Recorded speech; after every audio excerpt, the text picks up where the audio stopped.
بسم الله الرحمن الرحيم. هل أتاك حديث الغاشية؟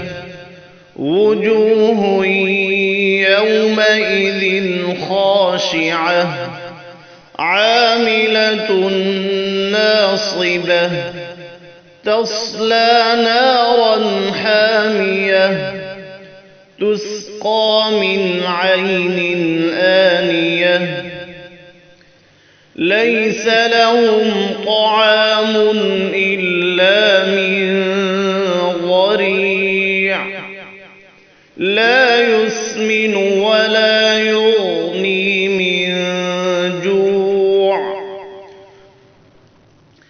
وجوه يومئذ ناعمة لسعيها راضية في جنة عالية لا تسمع فيها لاغية فيها عين جارية فيها سرر مرفوعة وأكواب موضوعة ونمارق مصفوفة وزرابي مبثوثة أفلا ينظرون إلى الإبل كيف خلقت وإلى السماء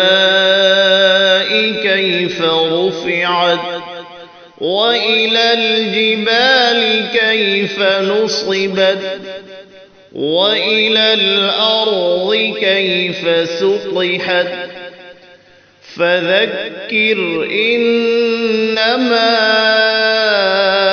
أنت مذكر لست عليهم بمسيطر إلا من تولى وكفر فيعذبه الله العذاب الأكبر إن إلينا إيابهم ثم إن علينا حسابهم